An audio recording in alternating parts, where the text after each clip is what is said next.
Saladin Ayyubi, the great warrior, just ruler, and a shining chapter of history in the history of Islam. There are certain figures whose names are remembered not only for their military victories, but for their justice, mercy, character, and humanity. Among these legendary personalities, one name shines brighter than most: Sultan Saladin Ayyubi, known in the West as Saladin. He was the leader who changed the course of the Crusades, liberated Jerusalem, and earned respect even from his enemies. Early life and birth: Saladin Ayyubi was born in 1137 or 1138 CE in the city of Tikrit in present-day Iraq. His real name was Yusuf ibn Ayyub. He belonged to a respected Kurdish family. His father, Naim ad-Din Ayyub, and his uncle, Asad ad-Din Shirkuh, were prominent military commanders, serving under Muslim rulers in Syria and Egypt. An interesting historical detail is that on the very night Salah ad-Din was born, his family was ordered to leave Tikrit. It was as if history itself announced that this newborn child would one day change the world.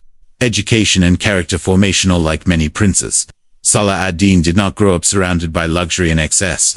He received education in the Quran, Hadith, Islamic jurisprudence, Arabic literature, history, and military strategy. From a young age, he was known to be quiet, serious, humble, and deeply religious. He had no interest in music, alcohol, or royal pleasures. Prayer, fasting, piety, and simplicity became the foundation of his personality. Beginning of his military career: Salah ad-Din's practical military life began under the guidance of his uncle Asad ad-Din, a great general serving Nur ad-Din Zangi, the ruler of Syria. He participated in several military campaigns in Egypt, where the Fatimid Caliphate had become weak and unstable, in 1169 CE. After the death of Shirkuh, Salah ad-Din was appointed vizier of Egypt at the age of just 31. This marked the beginning of a new chapter in Islamic history. End of the Fatimid Caliphate. At the time, Egypt was ruled by the Fatimid Caliphate, which followed Shia Islam, while Salah ad-Din himself was a Sunni Muslim.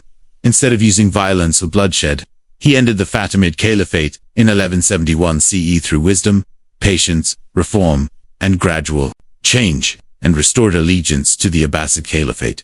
This was not merely a political change.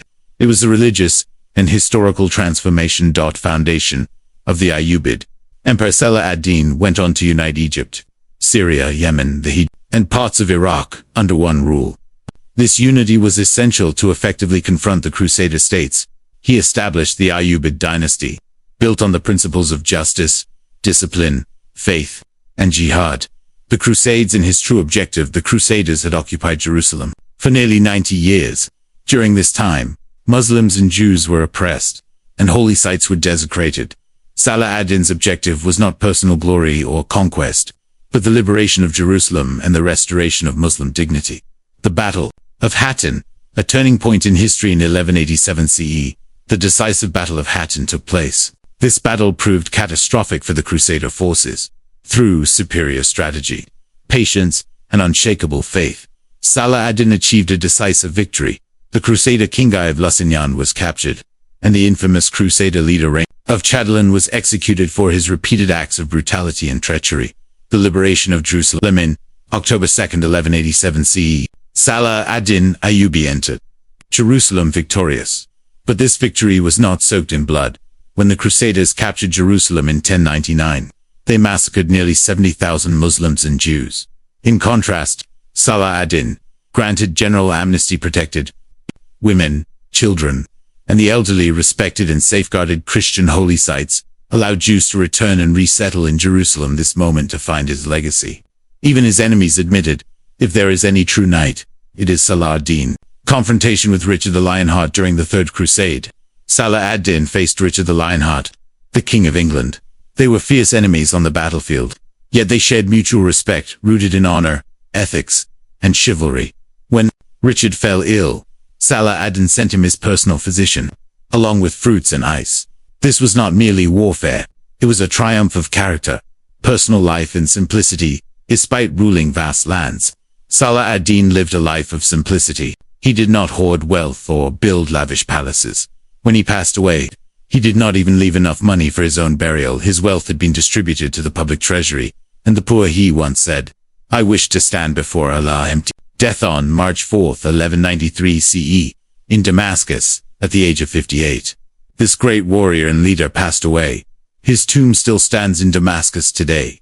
Simple, silent, yet towering in historical significance, historical impact and legacy. Saladin Ayyubi was not merely a conqueror, not just a king, but a standard of justice, a symbol of mercy, and a model of Islamic leadership. He is remembered with respect by Muslims and non-Muslims alike, in both the East and the West.